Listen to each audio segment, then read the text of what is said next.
Salam saudara, kita langsung membuka Alkitab kita dari 1 Korintus pasal yang ke-15, ayat 57 dan 58. 1 Korintus pasal yang ke-15, ayat 57 dan 58.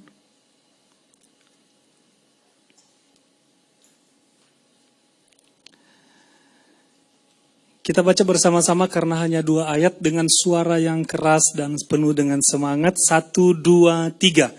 Tetapi syukur kepada Allah yang telah memberikan kepada kita kemenangan oleh Yesus Kristus Tuhan kita. Karena itu, saudara-saudaraku yang kekasih, berdirilah teguh, jangan goyah, dan giatlah selalu dalam pekerjaan Tuhan. Sebab kamu tahu bahwa dalam persekutuanmu dengan Tuhan, jeripayamu tidak sia-sia. Saudara yang kekasih di dalam Tuhan, tema kita pada hari ini adalah diambil di dalam ayat yang ke-57. Saya singkatkan saja supaya gampang untuk diingat, yaitu kemenangan Kristus adalah kemenangan kita. Sekali lagi, kemenangan Kristus adalah kemenangan kita. Sama-sama 1, 2, 3. Kemenangan Kristus adalah kemenangan kita. Kemenangan Kristus adalah kemenangan bagi semua orang yang percaya kepadanya. Kemenangan Kristus adalah kemenangan saya. Kemenangan Kristus adalah kemenangan bapak-bapak dan ibu-ibu yang ada di sini. Kemenangan Kristus adalah kemenangan semua orang yang mengaku percaya bahwa Yesus Kristus itu adalah Tuhan. Kemenangan itu diberikan bagi orang yang telah percaya kepadanya. Kemenangan yang diberikan oleh Yesus Kristus adalah kemenangan yang tidak akan pernah diambil oleh manusia. Kemenangan Kristus yang diberikan kepada saya adalah kemenangan yang tidak akan pernah terkontaminasi oleh dunia ini. Kemenangan Kristus yang diberikan kepada saya dan kepada Bapak Ibu adalah kemenangan yang tidak akan tergoncangkan. Mengapa? Karena Yesus Kristus itu tidak pernah kalah. Karena kemenangannya adalah kemenangan yang sejati. Karena kemenangannya adalah kemenangan yang sempurna. Karena kemenangannya adalah kemenangan yang kekal. Karena kemenangannya adalah kemenangan yang abadi. Dan kemenangan itu Dia berikan buat saya dan buat kita yang ada di sini. Yang menerima kemenangan itu berikan tepuk tangan yang meriah bagi Dia.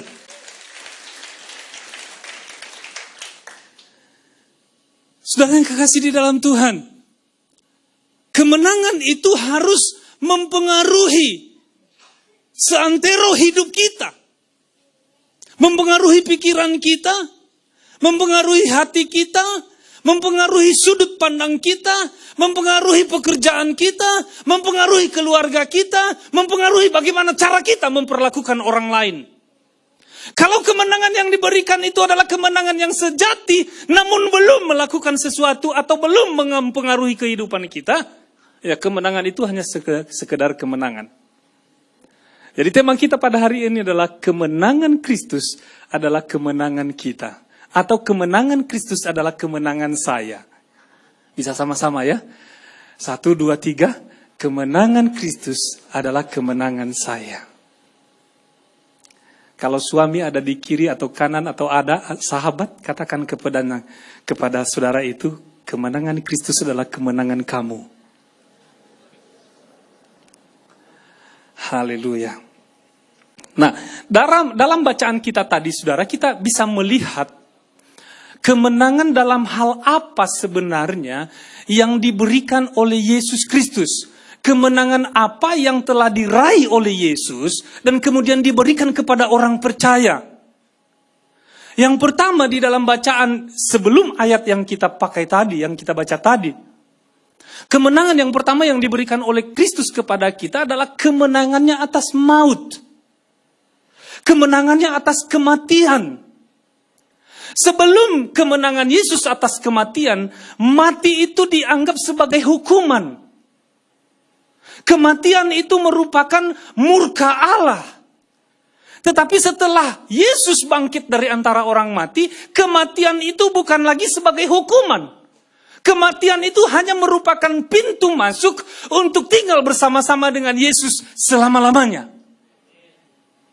Jadi berbeda. Kalau saudara sudah menang, maka saudara menganggap bahwa seseorang yang sudah mati, dia pasti berbahagia oleh karena dia bukan menanggung murka Allah, tetapi menerima kesempatan yang indah, yaitu bertemu dengan Tuhan dan tinggal bersama-sama dengan Dia selama-lamanya. Jadi jangan menganggap orang yang mati, apalagi karena jatuhnya pesawat dan mengatakan, ya dosa apa itu pendeta? Ada pendeta dari Korea yang Air Asia waktu itu, saudara. Pesawatnya jatuh dan suami istri, kemudian anak yang baru lahir, kira-kira 3 bulan gitu maksudnya, mati. Nah, kalau kita memiliki sudut pandang yang salah, sebagai orang-orang yang selalu kalah, kita menganggap, wah dosa apa itu pendeta? Tetapi kalau kita sudah menjadi orang yang menang, harus mempengaruhi sudut pandang kita terhadap orang yang mati seperti itu. Kita harus berkata, berbahagialah dia, karena dia telah melewati pintu masuk untuk tinggal bersama-sama dengan Tuhan selama-lamanya. Kemenangan yang berikutnya, yang diberikan, yang telah diraih oleh Yesus, dan kemudian diberikan buat kita, adalah kemenangan atas iblis. Iblis itu tidak berkutik lagi, karena Yesus sudah mengalahkannya. Dan kemenangan atas iblis itu dia berikan kepada saya dan kepada saudara. Sehingga kita selalu menang atas iblis. Kalau bertemu dengan iblis, kita tidak ketakutan, iblis yang ketakutan. Kita melewati kuburan, kita tidak takut lagi, karena iblis sudah dikalahkan. Terbalik sekarang saudara, kalau saudara ada di pihak yang kalah dan kalah terus, ya wajar. Ada penampakan, ada genderuwo, ada suster ngepet, ngesot, babi ngepet, ada segala sesuatu kita ketakutan, kita merinding, dan kemudian kita tutup muka kita dengan bantal, karena tontonan kita, tontonan yang menakutkan.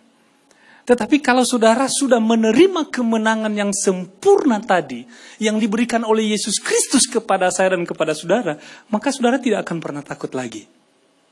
Saya jamin, saya tidak pernah takut kemanapun, termasuk ke kuburan. Yang saya takuti di kuburan bukan karena ada iblis di sana, bukan. Tetapi karena ada orang-orang yang sengaja menempati kuburan itu, yang pertama mungkin karena dia gila, atau mungkin karena dia tidak punya tempat tinggal, atau karena mungkin dia mau merampok seseorang yang akan melewati tempat itu. Iya saudara, jadi nggak boleh takut dengan iblis lagi, karena kemenangan Kristus telah menjadi kemenangan bagi kita semuanya. Ada yang takut iblis? Takut penampakan? Berita ini hari ini berita gembira buat saudara. Jangan pulang dari tempat ini sebelum didoakan nanti, supaya tidak pernah takut lagi dengan setan, iblis, penampakan, genderuwo, dan lain sebagainya. Jangan pernah takut lagi, karena kemenangan Yesus itu telah menjadi kemenangan kita semuanya. Amin. Haleluya. Boleh katakan pada diri sendiri, jangan takut iblis lagi. Jangan takut iblis lagi. Jangan takut. Jangan takut. Kemenangan yang ketiga yang diberikan Yesus Kristus kepada saya dan kepada saudara adalah kemenangan atas dosa.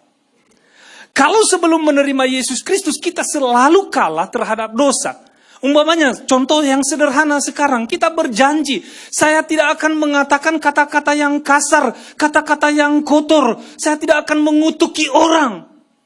Tetapi baru setengah jam setelah itu kita jatuh dan kita kalah, kita gagal melakukannya.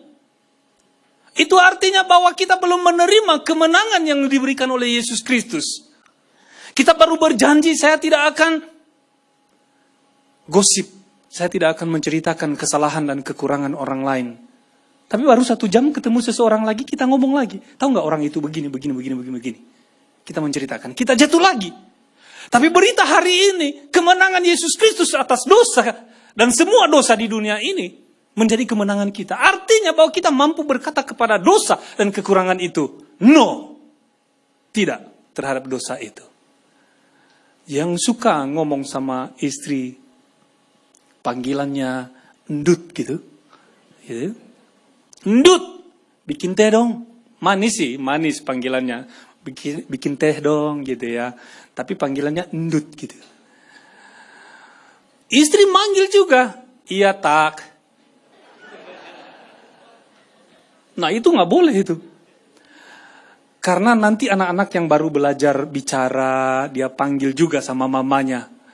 Ndut, ikut ya. Itu nggak pantas dong manggil ndut sama mamanya. Walaupun kenyataannya gendut gitu ya. Mamanya panggil. Nak, panggil papi. Mau makan. Karena mamanya suka panggil tak, dia panggil juga sama papinya. Tak. Dipanggil sama ndut. Makan. Iya, hari ini berjanji jangan panggil dia ndut lagi. Iya, makin cantik aja gitu bilang ya. Makin gemuk makin cantik. Makin gemuk makin cantik. Makin botak makin keren. Makin botak makin ganteng. Iya.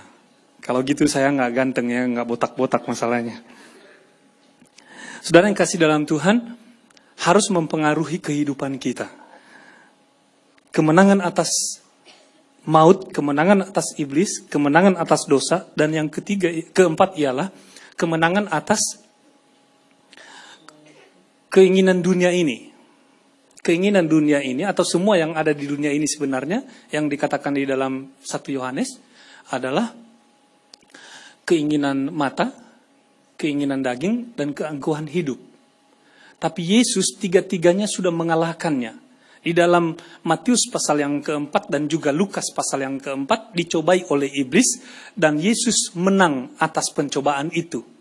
Dan kemenangannya atas ketiga-tiganya yaitu keinginan mata, keinginan daging dan keangkuhan hidup, Yesus sudah menang dan dia memberikan kepada saya dan kepada saudara sehingga kemenangan itu kita tinggal melakukannya dalam hidup kita. Kita tinggal mempraktekannya dalam hidup kita. Seperti kemenangan, kemerdekaan yang dianugerahkan oleh Tuhan kepada kita melalui pahlawan-pahlawan Indonesia. Sekarang kita tinggal menikmati kemerdekaan itu. Tidak ada lagi perbudakan. Tidak ada lagi kerja paksa dari Belanda dan juga dari Jepang. Tidak ada lagi hal itu.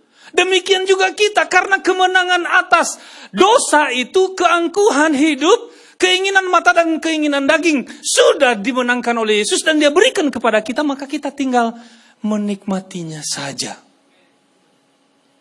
Sehingga kita selalu menang.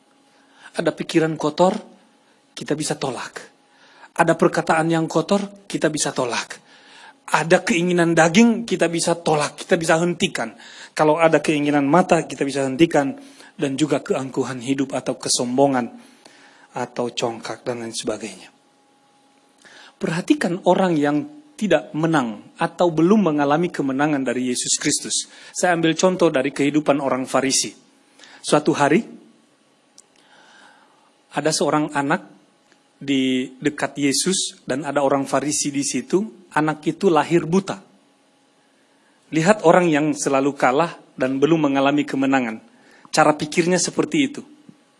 Orang Farisi mengatakan begini, Guru, siapa yang berdosa? Orang tuanya atau anak ini? Kok bisa lahir buta? Itu cara orang yang kalah. Cara orang yang belum menerima kemenangan dari Yesus Kristus. Tapi Yesus yang sudah menang, yang selalu menang dan terus-menerus menang, dia berpikir begini, oh enggak, orang tuanya enggak salah, enggak dosa. Anak ini juga nggak dosa. Ini hanya untuk mendatangkan kemuliaan bagi Tuhan. Hanya untuk kemuliaan Tuhan. Nah, sama seperti itu sebenarnya dikehendaki oleh Paulus yang menulis surat ini kepada jemaat di Korintus. Hei jemaat di Korintus, berpikirlah seperti Yesus berpikir. Karena kemenangan Yesus itu adalah kemenangan kamu juga. Jadi ketika ada orang yang jatuh di dalam dosa, orang percaya yang ada di sekitarnya bukan pelototin dia, bukan menjauhi dia, bukan mundur dari persekutuan pertemanan dengan dia. Tidak sama sekali.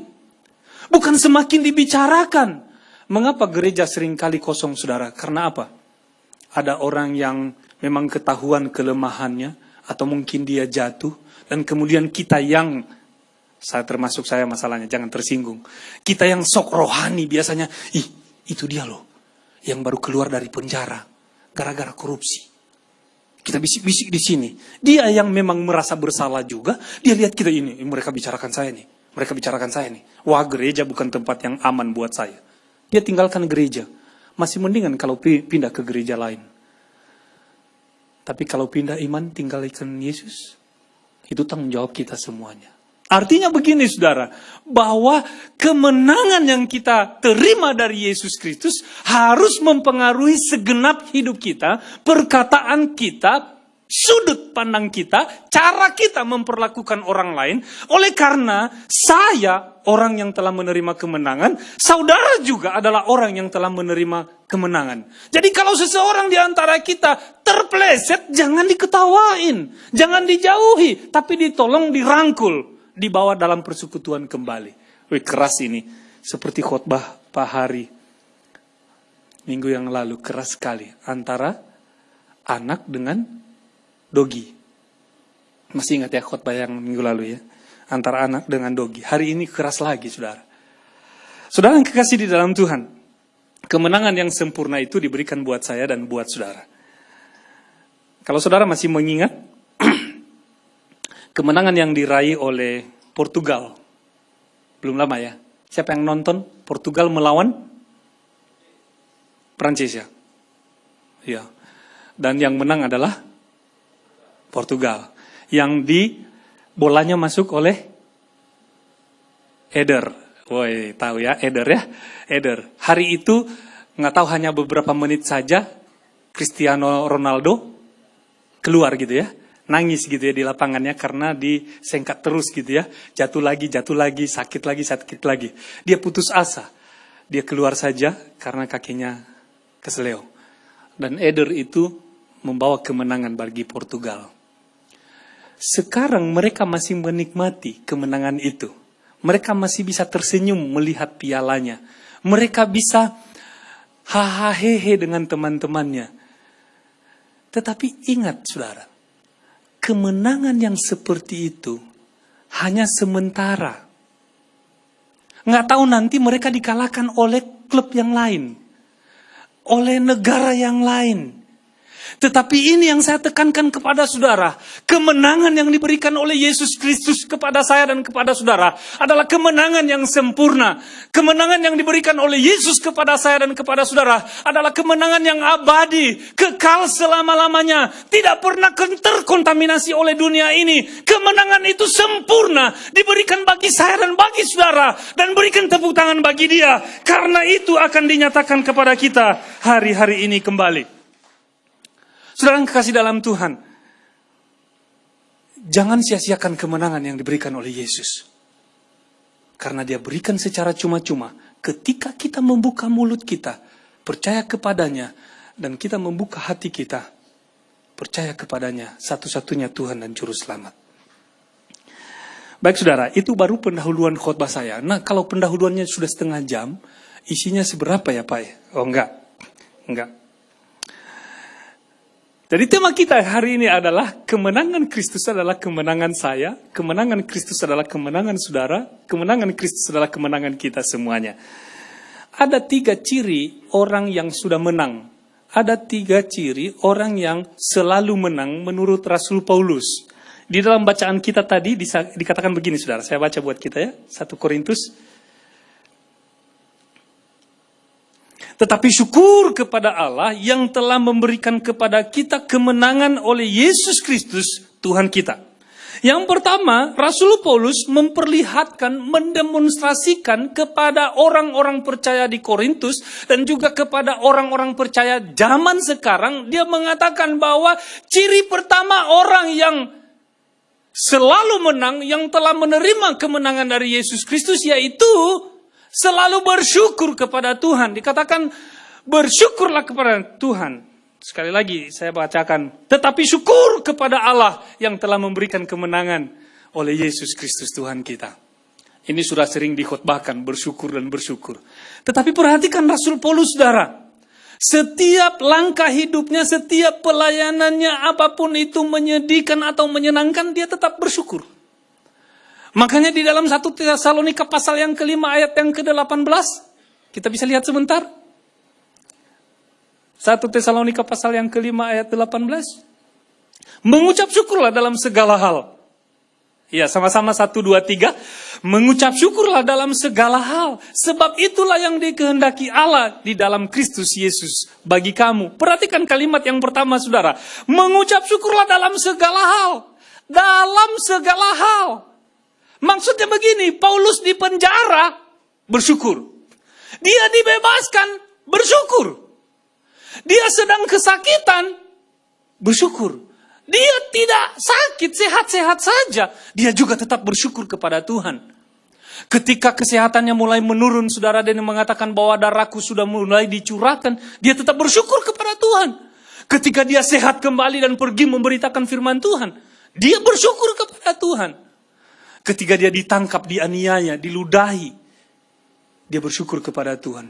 Ketika kapalnya terombang-ambing di tengah laut, dia bersyukur kepada Tuhan. Luar biasa. Rasul Paulus selalu bersyukur dalam segala hal. Artinya bahwa ciri orang yang telah menang, ciri orang yang saudara lihat hari-hari ini, yang selalu menang, dia selalu bersyukur kepada Tuhan. Umpamanya, ada yang bersaksi seminggu yang lalu, uang sekolah anak belum dibayar, padahal sudah mau jatuh tempo. Bersyukur kepada Tuhan. Nggak ada duitnya Pak Pendeta. Bersyukur kepada Tuhan. Tapi besok ada tagihan cicilan mobil Pak Pendeta. Bersyukur kepada Tuhan. Sudah lunas semua Pak Pendeta. Ya juga bersyukur kepada Tuhan. Pak Pendeta, saya sudah berdoa 3 tahun untuk penyakit saya, tapi nggak disembuhkan. Ya bersyukurlah kepada Tuhan. Disembuhkan Tuhan. Ya bersyukur juga kepada Tuhan. Diperlakukan tidak adil. Bersyukur kepada Tuhan. Dihormati, dihargai, diterima dengan lapang dada. Ya bersyukur juga kepada Tuhan. Itu maksudnya. Bersyukurlah kepada Tuhan dalam segala hal. Menyenangkan atau menyedihkan. Sehat atau sakit. Bersyukurlah kepada Tuhan. Dan ini pengalaman saya, saudara. Ternyata bersyukur kepada Tuhan itu membuat kita awet muda. Jadi ibu-ibu sekarang, kumpulkan uangnya, jangan ke salon lagi. Untuk bisa awet muda, cukup bersyukur saja. Bapak-bapak yang amin, karena biaya yang ke sana itu, ke salon itu luar biasa. Bapak-bapak yang amin, luar biasa. Benar saudara. Sekali bersyukur yang saya imani, sekali bersyukur tertunda keriput itu saudara. Nggak datang dia. 2 kali bersyukur tertunda 2 bulan. 3 kali bersyukur tertunda saudara. Ya itu yang saya percaya. Dan saya sudah membuktikannya saudara. Banyak orang yang kurang percaya atau menghargai kepada saya dianggap masih terlalu muda. Untuk berdiri di sini saja, yang benar masa semuda itu dipercayakan untuk khotbah. Mereka tidak tahu bahwa saya sebenarnya sudah setengah abad lebih gitu, saudara. Menurut saudara berapa umurnya? Iya, ada sih yang suka mengatakan, udah 70. Itu penghinaan loh, saudara. Tapi ada juga yang mengatakan 17. Itu lebih menghina lagi itu. Maksud saya begini, saudara. Mengucap syukur itu membuat kita enjoy hari lepas hari. Sehingga beban pikiran kita yang berat itu tidak menindih kehidupan kita. Sebaliknya, bersyukur kepada Tuhan membuat beban itu ringan. Dan membuat keriput-keriput itu tertunda. Ibu-ibu katakan amin. Jadi minggu depan gak usah ke salon ya. Bersyukur aja setiap hari. Rasul Paulus saudara mempraktikannya dalam hidupnya. Dan saya mempraktikkan dalam hidup saya. Saya memudahkan saudara sekarang. Saudara berhadapan nanti dengan siapapun yang mengecewakan saudara. Angkat tangan tinggi-tinggi. dan katakan syukur kepada Allah. Seperti Rasul Paulus. Kita latihan sekarang ya. Kita dimaki orang, dihina orang, difitnah orang. Sama-sama syukur kepada Allah. Kita terima berkat, makan yang enak, kemudian kita sehat-sehat saja, kita enjoy yang di saja. Syukur kepada Allah. Suami-suami mulai cerewet, uring-uringan dan sebagainya, banting pintu, lempar sepatu dan lain sebagainya. Ibu-ibu, syukur kepada Allah. Ibu-ibu juga karena terlambat setoran dari suami, karena gaji suami sudah terlambat, saudara. Syukur kepada Allah. Uang sekolah dibayar, harusnya dibayar on time gitu, tapi nggak boleh, nggak bisa karena nggak ada uang. Ya anak-anak juga harus belajar syukur kepada Allah. Ada di kendaraan pribadi, syukur kepada Allah. Ada di kendaraan umum, di bajai, bajainya mogok lagi, hujan lebat lagi di luar, syukur kepada Allah. Syukur kepada Allah.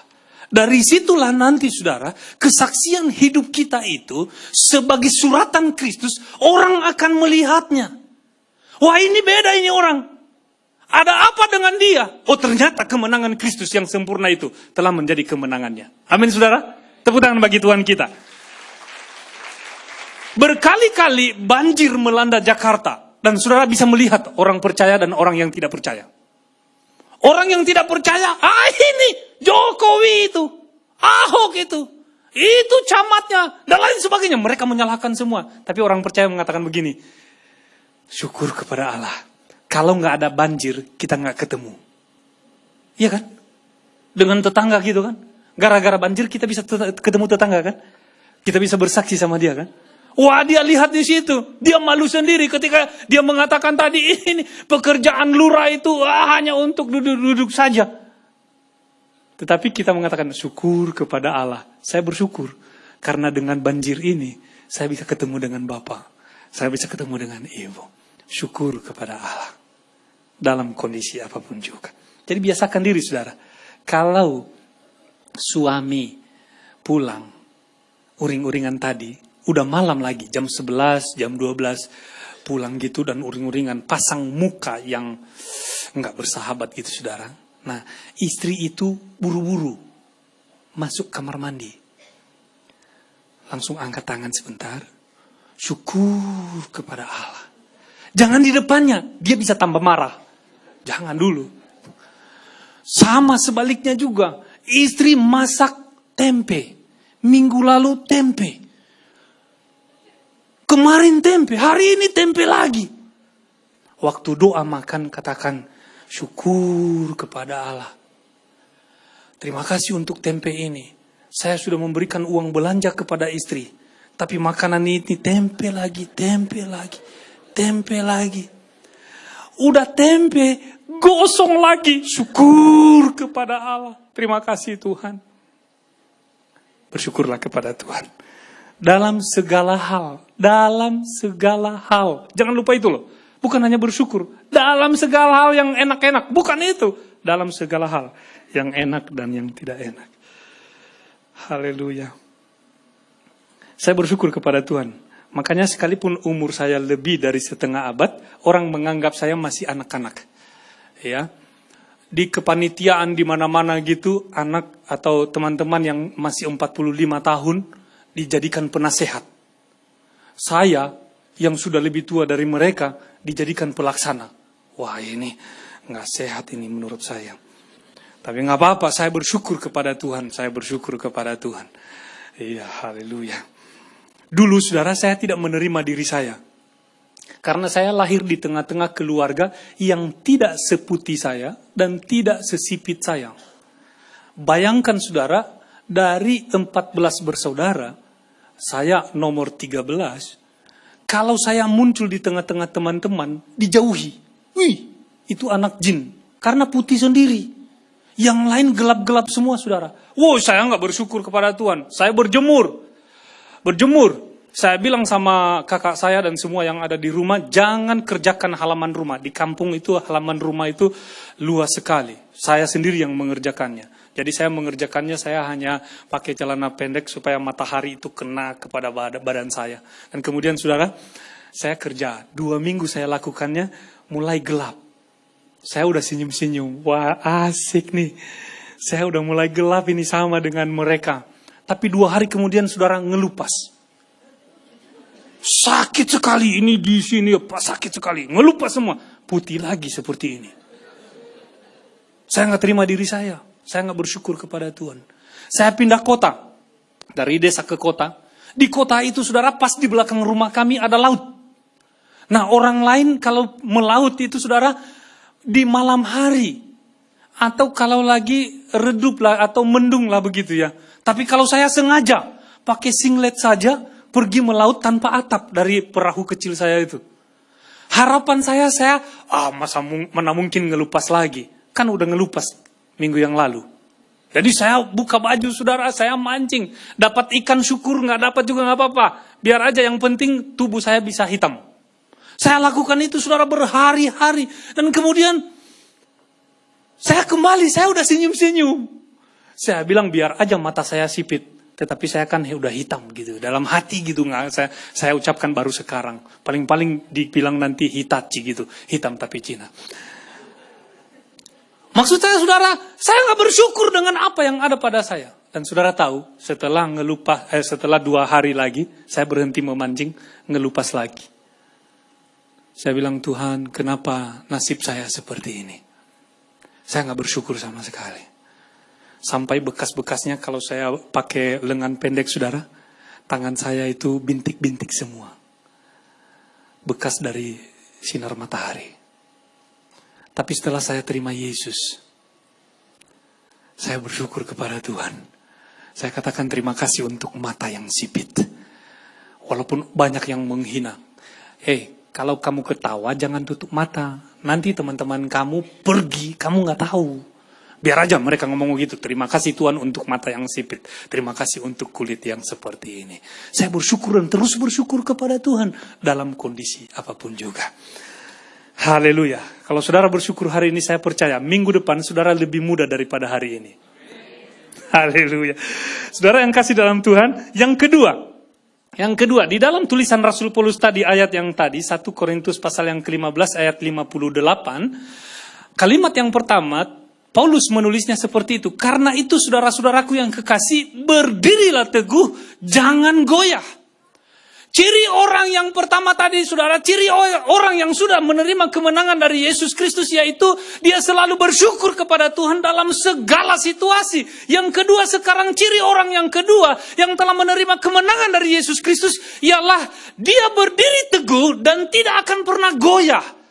Ini tidak gampang saudara, gampang untuk menyebutkannya tetapi tidak gampang untuk melakukannya. Perhatikan baik-baik bahwa sejak Yesus lahir ke dunia ini, penyesatan ada di mana-mana, termasuk hari-hari ini. Dan kalau saudara tidak mengetahui, tidak mengenal Yesus dengan sungguh-sungguh, saudara bisa digoyahkan imannya, saudara diseret kepada penyesatan. Saya mulai dari satu persatu saudara. Yesus itu dianggap bukan Allah sejati. Dia baru dihitung sebagai Allah ketika dia dibaptis. Dan setelah dia mati di atas kayu salib, dia bukan Allah lagi. Nah kalau saudara tidak tahu ini, saudara bisa tersesat. Tapi Allah kita, Yesus Kristus itu, yang dikenal di dalam perjanjian lama, Yahweh, menjelma di dalam pribadi Yesus Kristus, dia adalah Allah yang kekal. Bukan baru jadi Allah ketika dia dibaptis. Ketika Allah berkata dari surga, inilah anakku yang kukasihi, kepadanya aku berkenan. Bukan mulai dari situ kealahannya. Sebelum dunia dijadikan kealahan Yesus Kristus itu sudah ada. Tapi penyesatan mulai mengatakan begitu. Dia bukan Allah yang sejati. Sebaliknya, ada penyesatan yang mengatakan bahwa Yesus itu bukan manusia sejati. Kalau dia bukan manusia sejati, dia tidak mengalami apa yang kita alami. Dia tidak bisa merasakan apa yang kita rasakan. Dia tidak tahu apa artinya tidak punya uang. Karena dia bukan manusia yang sejati. Dia tidak tahu apa artinya letih, lesu. Dia tidak tahu apa artinya lapar karena dia bukan manusia sejati. Tapi saya mau katakan kepada saudara hari ini, bahwa telah dibuktikan, khususnya Lukas sebagai seorang tabib. Saudara tahu tabib, dia kalau mendiagnosa harus melalui prosedur, tahap demi tahap untuk membuktikan supaya diagnosanya nanti akurat. Dan salah satu kesaksian daripada Lukas membuktikan kepada saya dan kepada saudara bahwa Yesus itu adalah manusia yang sejati. Dia merasakan apa yang kita rasakan. Dia tahu apa artinya tidak punya uang. Saudara ingat peristiwa Yesus masuk ke sebuah kota bersama dengan Petrus, dan kemudian para penjaga di situ mengatakan, bayar pajak dong. Kalau mau masuk ke sini bayar dulu. Tapi mereka nggak punya uang. Tanya sama Petrus, apakah kita harus bayar? Petrus mengatakan, iya Tuhan. Oke, pergi mancinglah. Artinya Yesus tahu apa artinya tidak punya uang. Jadi kalau tidak punya uang hari-hari ini, Yesus tahu. Dan bukan hanya tahu, dia akan siap menolong saya dan menolong saudara. Ada penyesatan lagi tentang Yesus Kristus. Mereka mengatakan bahwa bukan saja dia bukan Allah sejati, dia bukan manusia sejati. Mereka mengatakan bahwa sebenarnya di dalam tubuhnya itu nggak ketahuan lagi mana Allah dan mana manusia. Sehingga kalau dia mengatakan dirinya Allah, ada kegagalannya. Kalau dia mengatakan dirinya manusia, dia juga ada kegagalannya. Kalau dia Allah, mengapa dia mati? Macam-macam penyesatan-penyesatan yang muncul. Makanya Rasul Paulus mengatakan sekarang ini, berdirilah teguh, buktikan kepada dunia ini bahwa kamu telah menerima kemenangan yang datang dari Yesus Kristus, yaitu kemenangan yang sejati. Pahami dengan sungguh-sungguh, sehingga kalau ada antikris atau penyesat itu, saudara bisa membedakan mana yang benar dan mana yang salah. Karena Matius mengatakan nanti di akhir zaman ada yang mengatakan, akulah dia yang menjadi juru selamat. Kalau saudara tidak bisa membedakan, saudara akan diseret dan tidak bisa percaya kepada Yesus Kristus dengan sungguh-sungguh. Yesus Kristus yang kita sembah, yang kita agungkan, yang kita muliakan, sering disorot sampai hari ini. Ada Bible quote, ada sorotan bahwa kemudian ada anak-anak dari Yesus. Dilihat dari gennya, itu keturunan Yesus. Berarti Yesus itu menikah dengan Maria. Disesatkan semuanya. Kemudian itu Yesus sampai kepada kematiannya. Yesus waktu ditangkap, itu salah tangkap. Karena kemahakuasaan Allah, dia mengubah wajah seseorang dari murid Yesus. Kemudian mereka salah tangkap. Yang mereka tangkap adalah Yudas Iskariot. Sehingga kematian Yesus itu, kematian yang tidak pernah ada. Karena yang mati adalah Yudas Iskariot. Kalau Yesus tidak mati, sia-sia iman kita. Jadi sepertinya benar, oh iya ya, Yesus nggak mati ya. Oh Yesus nggak mati. Bukan begitu, Yesus mati. Justru kita harus percaya bahwa Yesus mati. Kemudian ada penyesatan lagi saudara. Bahwa dia tidak mati sungguh-sungguh, dia hanya mati suri. Dengan bahasa keren sekarang adalah setengah mati. Iya. Setengah mati itu sama dengan setengah hidup. Kalau dia setengah mati, kalau dia hanya mati suri, maka pekerjaannya untuk menebus saya dan menebus saudara belum selesai. Kalau hanya setengah-setengah kematiannya, tidak benar-benar mati, tidak benar-benar dikuburkan, sia-sia semua perkumpulan kita, pertemuan kita pada siang hari ini. Tapi banyak penyesat. Makanya Rasul Paulus dia meminjam sebuah istilah dari seorang prajurit. Berdirilah teguh, jangan goyah. Paulus itu sering ditangkap saudara dan dia melihat para prajurit. Kalau lagi melakukan tugas, mereka harus berdiri tegap. Berdirilah teguh, jangan goyah.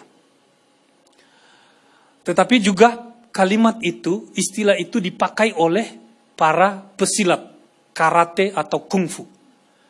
Ya, artinya berdirilah teguh. Pasang kuda-kuda. Sebagai orang yang telah menerima kemenangan dari Yesus Kristus, pasanglah kuda-kuda. Sehingga pukulan dari manapun juga, kita bisa tangkis. Dan kalau kita kena sekalipun, kita tidak jatuh dan tidak tergeletak. Amin saudara. Jadi maksudnya bahwa kita harus berdiri teguh. Jangan goyah sama sekali. Ada lagu-lagu yang dikarang mengenai hal itu. Walau 1000 rebah di sisiku. Terus, kau tetaplah Allah penolongku. Walau 10.000 rebah di kananku, takkan ku goyah, sebab Yesus sertaku. Allah mau melihat saya, melihat saudara, berdiri teguh dalam iman kita kepadanya. Doa kita dijawab atau tidak dijawab, berdiri teguh. Karena kita telah menerima kemenangan yang sempurna daripadanya. Yang ketiga sekarang saudara, di dalam 1 Korintus pasal yang ke 58 tadi. Setelah kata jangan goyah, ada di situ, dan giatlah selalu dalam pekerjaan Tuhan. Sebab kamu tahu bahwa dalam persekutuanmu dengan Tuhan, jerih payahmu tidak sia-sia. Saudara yang kekasih dalam Tuhan, saya singkatkan mengenai hal ini. Giatlah selalu, artinya lebih rajin dari sebelumnya, lebih bersungguh-sungguh dari sebelumnya, lebih serius daripada sebelumnya, lebih antusias daripada sebelumnya. Jangan seperti Ibrani pasal yang ke-10 ada ayat yang ke-25. Ya, yang mengatakan bahwa ada yang membiasakan diri menjauhkan diri dari pertemuan-pertemuan ibadah. Rasul Paulus menulis di dalam Roma mengatakan bahwa jangan sampai kerajinanmu kendor, tetapi layanilah Tuhan, biarlah rohmu menyala-nyala dan layanilah Tuhan. Maksudnya begini saudara, bahwa ciri orang yang telah menerima kemenangan dari Yesus Kristus bukan saja dia selalu bersyukur kepada Tuhan, itu yang pertama tadi. Yang kedua, dia bukan saja berdiri teguh di dalam imannya kepada Yesus Kristus, tetapi bagian yang ketiga ini, dia selalu giat dalam pelayanan, dalam pekerjaan Tuhan. Nah saudara, kita harus giat dalam hal ini. Kita harus membekali diri dengan berbagai ilmu. Kita harus mengembangkan diri, memperluas wawasan kita. Sehingga pelayanan itu makin hari makin menyenangkan Tuhan. Makin memberkati banyak orang yang ada di sekitar kita. Sebuah seminar waktu itu kemudian dikembangkan menjadi sebuah retret lagi. Karena kurang puas dengan sebuah tema jemaat yang siap pakai. Wah, saya terinspirasi dengan tema itu. Saya menikmati saudara, siap pakai. Artinya pelayanan apapun juga bisa dipakai. Jadi penerima tamu oke. Jadi pengkhotbah oke. Pembicara seminar oke. Pemain musik oke. Itu harapan dan iman saya. Saya mengembangkan diri saudara. Ada seorang pembicara mengatakan kalau penerima tamu itu pasanglah orang-orang yang gampang senyum. Jangan orang-orang yang cemberut. Karena kalau jemaat masuk melihat wajah cemberut, dia ikut cemberut nanti. Lama-lama semua jemaat akan menjadi cemberut. Jadi harus orang yang gampang memberikan senyum. Saya melakukan itu saudara, saya ditempatkan di depan nggak apa-apa. Senyum saja sudah menjadi modal bagi saya. Ya, saya lulus S1 saudara, dipercayakan pelayanannya hanya gelar tikar. Pelayanan jam 4 pagi sudah harus gelar tikar, kemudian mengerjakan banyak hal saudara. Menyediakan gitar, menyediakan tikarnya, dan menyediakan segala peralatan supaya orang datang nanti mereka sudah siap untuk melayani Tuhan, mengerjakan pekerjaan buat Tuhan. Nah saudara yang kasih dalam Tuhan, saya mengembangkan diri saya. Ada kelas gitar, saya ikut gitar. Ada kelas drum, saya ikut drum. Ada kelas keyboard, saya ikut kelas keyboard. Saya mengikuti semuanya. Ada pengajaran-pengajaran di sana sini. Kemudian saya mengikuti semuanya supaya saya menjadi jemaat yang siap pakai. Dan saya bersyukur kepada Tuhan karena saya bisa melakukannya hari ini. Saya tutup dengan sebuah kesaksian. Seorang ibu yang mendengarkan khotbah seperti ini, dia bertanya kepada Tuhan, Tuhan apa yang saya harus lakukan? Saya nggak bisa apa-apa. Saya nggak bisa nyanyi, ngomong aja nggak lancar, dan lain sebagainya. Dan suatu hari dia menemukan satu rahasia dari Tuhan. Tuhan memberikan sebuah iman kepadanya. Dia tidak memberitahukan kepada siapapun. Suatu hari dia pergi ke rumah pendetanya, ketok rumah pendeta. Pak pendeta permisi. Karena dia memang susah bicara, susah gaul, dia hanya melakukan itu saja. Permisi Pak pendeta, dia masuk ke dapur. Dia buka lemari pendeta, dia buka kulkas, dia buka tempat beras. Kemudian karena dia nggak bisa ngomong kepada siapa-siapa, kepada pendetanya juga, dia menutup semuanya dan dia pergi. Pak pendeta permisi ya, dia keluar. Pendetanya sama istrinya lihat-lihatan. dan sama-sama geleng kepala. Kok ada jemaat yang kayak gitu? Nggak lama saudara, dia kembali, ibu itu ketol lagi. Pak Pendeta, permisi ya. Ternyata saudara dia bawa orang mengangkut beras, masukin tempat berasnya Pak Pendeta. Kemudian dia melakukan memberikan lagi. Semua kulkas diisi dengan daging dan lain sebagainya. Setelah itu dia tutup lemari semuanya, dia bilang, Pak Pendeta permisi ya. Pergi. Istrinya sama suaminya pendeta itu geleng kepala lagi. Ada apa ini? Coba kalau ada 10 jemaat kayak gini gitu. Sebulan dia lakukan, 2 bulan dia lakukan, 3 bulan dia lakukan, 4 bulan dia lakukan. Dia lakukan dengan penuh sukacita. Padahal dia bukan orang kaya, dia orang sederhana. Tetapi karena dia menemukan panggilannya untuk melayani Tuhan, dia lakukan dengan penuh sukacita. Bulan yang kelima yang menjadi masalah saudara. Dia lupa memberitahukan kepada pendeta bahwa dia keluar kota. Ibu ini keluar kota dan tidak punya nomor Pak Pendeta, tidak punya nomor siapa-siapa. Namanya juga ibu-ibu yang susah bergaul, nggak punya nomor. Nggak, lupa memberitahukan. Dan kemudian dia gelisah sendiri. Waduh, ini sudah harusnya tanggal untuk saya datang ke Pak Pendeta ini. Aduh, kasihan Pak Pendeta kalau berasnya habis. Aduh, dia gelisah. 2 hari terlambat saudara, baru dia ke Pak Pendeta. Pak Pendeta permisi, masuk. Waktu terlambat saudara, Pak Pendeta sama dengan istrinya juga. Geleng kepala. Kok nggak datang-datang ya?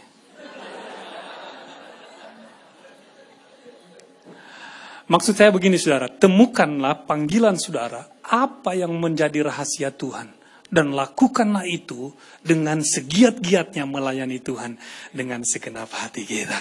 Kita berikan tepuk tangan yang meriah bagi Allah kita.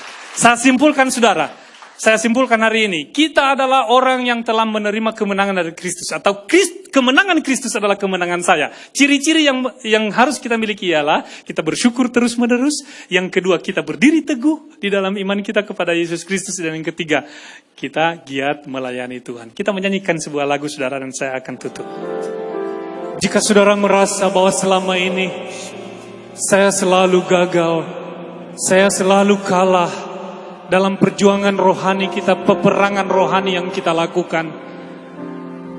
Kalau saudara merasa bahwa kemarin saudara kalah, hari ini saudara ragu-ragu, tapi firman Tuhan berbicara kepada saudara dan mau menerima kemenangan yang sempurna itu, datanglah kepada Tuhan dengan mengangkat tangan.